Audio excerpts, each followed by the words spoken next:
Apakah kalian yang lagi kuliah atau sekolah merasa dibanjiri oleh banyak tugas yang menumpuk? Tenang, itu masalah semua orang, termasuk gue juga. Kali ini gue pengen ngasih tips bagaimana caranya kita bisa memprioritaskan tugas-tugas sesuai dengan kepentingannya dan waktunya. Ada satu tools namanya Matrix Eisenhower. Gimana cara kita pakai itu? Kita lihat nanti. Tapi sebelum itu, intro dulu.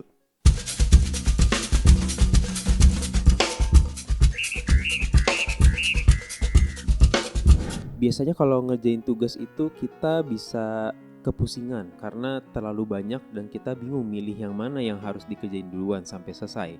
Nah, dalam video kali ini kita akan bahas gimana selesain itu satu persatu, tapi yang terpenting dulu dan akhirnya kita bisa nyelesain banyak sesuai dengan apa yang paling penting buat kita. Jadi si Matrix Eisenhower ini akan memetakan seluruh tugas kita berdasarkan dua faktor. Yang pertama adalah kepentingan, yang kedua urgensi atau bahasa lebih simpelnya kedaruratan.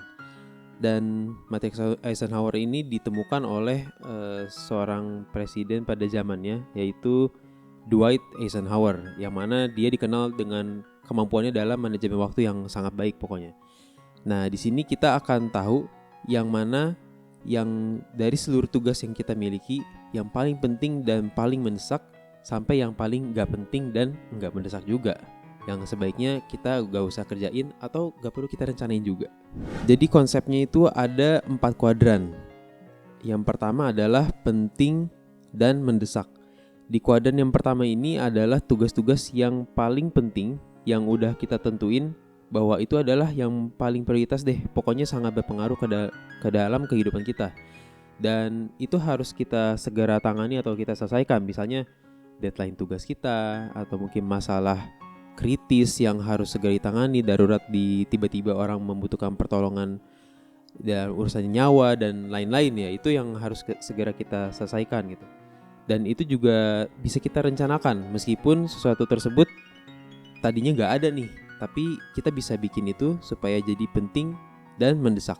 Lalu kuadran yang kedua. Kuadran kedua adalah penting dan tidak mendesak.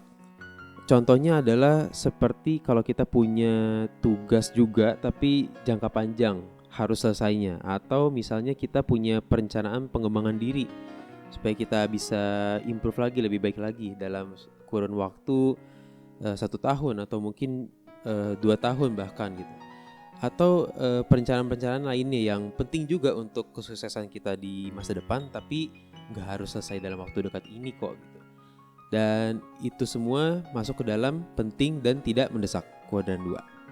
Nah, kamu harus pastikan untuk menyelesaikan kuadran 2 ini kamu betul-betul bisa menjadwalkan waktu kamu ke depannya sehingga nanti ini benar-benar bisa selesai. Karena biasanya di kuadran 2 ini tugas-tugasnya yang beneran gede. Meskipun enggak darurat, tapi kalau kita tidak terencana atau tidak tersistem dalam mengerjakannya, ini bisa susah selesainya. Kuadran yang ketiga, isinya adalah yang gak penting tapi mendesak.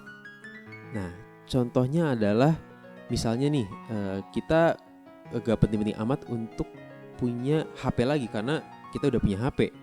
Tapi di sana ada diskon misalnya sampai 50%. Itu kan sangat menggoda ya, tapi ya buat apa kita beli lagi karena kita udah punya. Jadi itu gak penting, mending itu kita masukin ke dalam kuadran gak penting tapi mendesak. Itu contoh aja. Yang paling banyak biasanya adalah gangguan-gangguan atau interupsi dari orang lain.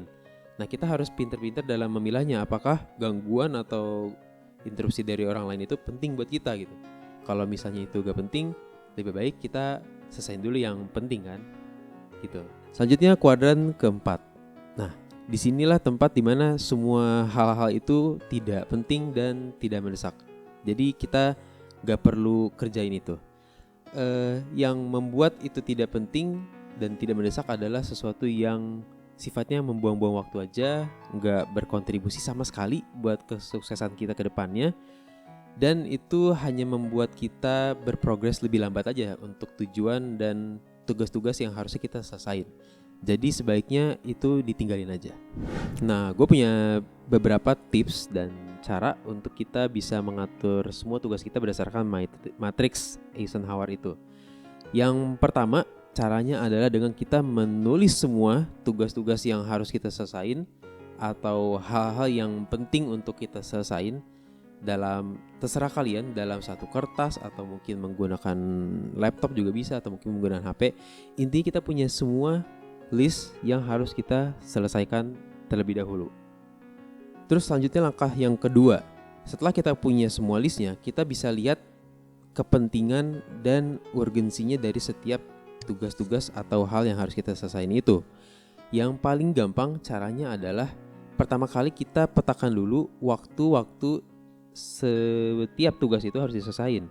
Jadi kita nanti punya pemetaan di kalender yang mana aja nih, atau bahkan dalam satu hari kita tahu setiap tugas itu harus selesai pada pukul berapa. Jadi kita sudah tahu urgensinya. Lalu setelah itu kita akan cocokkan lagi semua tugas itu yang sudah ada waktunya sesuai dengan kepentingan atau hal-hal yang paling penting buat kita. Jadi setelah itu kita bisa tempatkan semua yang udah kita berikan clue-nya dalam setiap kuadran mulai dari 1 sampai dengan yang keempat. Setelah semua tugas dipetakan dalam setiap kuadrannya, ya selanjutnya ya kita kerjakan sesuai dengan urutannya itu terlebih dahulu. Kuadran 1 selesai, baru kuadran 2, lalu setelah itu 3, lalu 4. Itu langkah yang ketiga. Langkah yang keempat, nah, yaitu kita harus bisa menjadwalkan semua tugas itu mulai dari pengerjaannya sampai selesainya. Jadi kalau di awal kita udah petakan harus selesai di pukul berapa, atau di hari apa, atau mungkin di pekan keberapa dalam satu bulan tersebut, nah kali ini kita jadwalkan waktunya untuk mulai mengerjakan sampai dengan selesainya. Nah ini biasanya terutama pada kuadran yang kedua, karena dia memerlukan waktu yang cukup lama untuk selesai.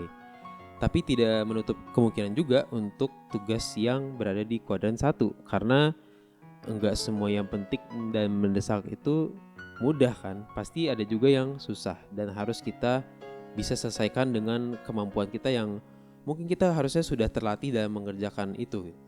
Jadi jadwalkan waktu kalian untuk pengerjaannya mulai dari awal sampai dengan selesai. Nah itulah langkah-langkah dari kita mengerjakan tugas kita berdasarkan matriks Eisenhower. Nah di sini ada tips tambahan untuk kalian dalam menyelesaikan tugas kalian. Yang pertama adalah selesaikanlah tugas yang berat dengan memecah-mecahnya atau membaginya menjadi bagian-bagian kecil. Karena tugas-tugas yang berat biasanya membuat kita malas untuk mulai, malas untuk menyelesaikan, dan akhirnya malah menunda-nunda. Tapi ketika tugas-tugas yang berat tersebut dibagi menjadi yang lebih kecil-kecil, kita akan merasa lebih mudah karena ada bagian-bagian yang kita merasakan sukses untuk menyelesaikannya gitu. Lalu tips yang kedua adalah ketika kalian capek, cobalah beri waktu kalian untuk beristirahat. Nah, di sini menjadi penting kan? Artinya ketika kalian nanti membuat perencanaan dalam menggunakan matriks Eisenhower, itu juga harus masuk nih dalam perencanaan kalian, sehingga kalian gak merasa istirahatnya kalian itu adalah sebuah kegiatan yang membuang waktu, atau mungkin merasa itu tidak penting. Padahal sebetulnya itu penting karena kalian juga harus istirahat juga dalam menyelesaikan tugas-tugas. Tips yang terakhir adalah kita harus punya fokus atau prioritas yang sudah kita rencanakan. Jadi kita bisa lebih mudah dalam mengatakan enggak atau tidak terhadap permintaan orang lain atau tugas-tugas yang kita lihat itu enggak penting buat kita. Dan disinilah kita belajar fokus supaya kita bisa sukses dengan tujuan yang sudah kita inginkan dari awal. Kesimpulannya, siapapun kalian, siapapun kamu, tetaplah terorganisir dan terencana dari segi waktu dan prioritas, karena itu akan sangat berguna untuk kalian secara pribadi maupun mungkin keluarga dan hingga profesional tentunya. Matriks Eisenhower ini sangat berharga sebagai tools kalian untuk menyelesaikan semua tugas kalian. Ini hanya salah satu aja ya, dan penggunaannya pun kita juga harus banyak latihan agar kita bisa lebih efektif dan efisien dalam mengerjakannya. Oke, manfaatkanlah waktu kalian sebaik-baiknya. Terima kasih sudah menonton. Sampai jumpa di video selanjutnya. Dan jangan lupa subscribe, like, dan komen di video ini kalau kalian suka. bagikan juga ke teman-teman kalian. Terima kasih, sampai jumpa. Vin.